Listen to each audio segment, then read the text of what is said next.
Chargesheet হবে, তারপরে সেটা বিচার হবে, তারপরে আপনি তাকে অভিযুক্ত হিসাবে দাবি করবেন। তার আগে তো আপনি তাকে অভিযুক্ত হিসাবে দাবি করতে পারেন না। কিন্তু প্রসিকিউশন কি করছে? মনের মাসুরি মিশিয়ে উনি এখানে বলতেছেন এই হয়েছে সেই হয়েছে। এই যে উনি এত হিউম্যান রাইটসের কথা বলেন, এখানে যে 3,000 পুলিশ মারা হয়েছে সেটা নিয়ে কি প্রসিকিউশন কোনো কথা বলে? তাদের কি হিউম্যান রাইটস নাই? তাদের যখন তাদেরকে যখন পেটানো হয়েছে, ঝুলিয়ে রাখা হয়েছে, তাদের কি কোনো হিউম্যান রাইটস নাই? তাদের হিউম্যান রাইটস আছে কি না আছে বলেন।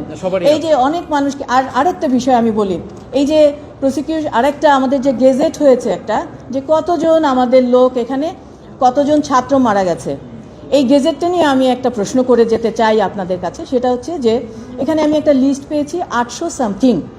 এখন হ্যাঁ, এখন এই লিস্ট 876 বা কিছু, যারা মৃত, যারা ফিরে আসছে, তাদের সাথে ইনক্লুড কিনা আমি জানি না। এটা নিয়ে একটু তদন্ত হওয়া উচিত। আর সেকেন্ডলি আরেকটা বিষয় হচ্ছে যে আমি এই যে রিপোর্টটা দেখেছি, সেখানে গেজেটে যেমন মারা গেছেন যিনি, ওনার বয়স কত বলা নাই, উনি ছাত্র কি, ওনার প্রফেশন কি বলা নাই, উনি কোন কারণে মারা গেছেন বলা নাই, ওনাকে কোন হসপিটালে উনি মারা গেছেন বলা নাই। সুতরাং এটা নিয়েও কিন্তু একটা বিতর্ক আমার মনে হয় ভবিষ্যতে আসবে। এটাও সঠিকভাবে হওয়া উচিত। দেখেন, যে কোনো মৃত্যুই কিন্তু অত্যন্ত দুঃখজনক, সঠিকভাবে সব কিছু হওয়া উচিত। আমাদের যে প্রোক্লেমেশন অফ ইন্ডিপেন্ডেন্সের যে ডিক্লারেশন 150 আর্টিকেল 150-এ, সেখানেও বলা আছে এই বিষয়গুলো, যে কিভাবে আমরা এই ডিক্লারেশনটা আসবে, এবং এখানে এটা পরিষ্কারভাবে এই বিষয়গুলো আমাদের কনস্টিটিউশনে বলা আছে। সুতরাং এটা নিয়ে আর কোনো প্রশ্ন আসা উচিত না যে এই যে ইন্টারন্যাশনাল ক্রাইমস ট্রাইব্যুনালে এই মামলাগুলো চলতে পারে, কারণ এটা হচ্ছে একটা পলিটিক্যাল বিষয় ছিল। এটা কোনো যুদ্ধ ছিল না, স্বাধীনতার যুদ্ধ ছিল না। এটা হচ্ছে একদম নিরেট একটা পলিটিক্যাল। এটা হচ্ছে যেমন ধরেন একটা গাছের যে বিভিন্ন ডালপালা থাকে, ঠিক ওরকমই ক্রাইম। এটা যুদ্ধ, ওয়ার থাকতে হবে। ওয়ার থাকলে ওয়ারের সময়ে যে আপনার যে জেনোসাইড হয়েছে, ওয়ারের সময়ে যে অ্যাবডাকশন হয়েছে, ওয়ারের সময় যে রেপ হয়েছে, এগুলো হচ্ছে মেইন যে কগনেট ল, যেটা মাদার ল হচ্ছে ওয়ারটা থাকতে হবে।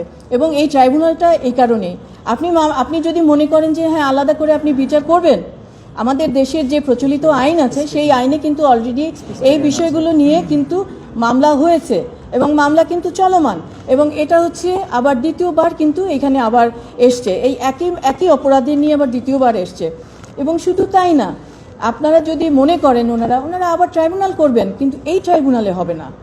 আইনের নিয়ম হচ্ছে, যে কোনো আইন যখন আপনি যে কোনো কোর্টে, যখন আপনার বিরুদ্ধে একটি অ্যালিগেশন আসে, সেই কোর্টে আপনি যাবেন, যে যদি আপনি মনে করেন যে আপনার এই কোর্টের সেটা অধিকার নাই, এখতিয়ার নাই, সেটা আপনি ওই কোর্টে যে বলতে পারেন। আমরা এই কারণেই এখানে এসে এটা বলেছি, যেহেতু এই কোর্ট আমার বিরুদ্ধে একটা অ্যালিগেশন নিয়ে এসেছে এবং আমাকে এখানে শোন অ্যারেস্ট দেখানো হয়েছে, সেই কারণে আমরা এই কোর্টে এসে বলেছি যে না, আপনার এই এখতিয়ার নেই। আমরা অবশ্যই উচ্চ আদালতে যাব, যদি আমাদের পছন্দ মতো এখানে যদি দেখি যে না, এখানে আমরা যে অ্যাপ্লিকেশনটা করেছি, আমাদের অ্যাপ্লিকেশন যদি রিজেক্ট হয়, অবশ্যই আমরা উচ্চ আদালতে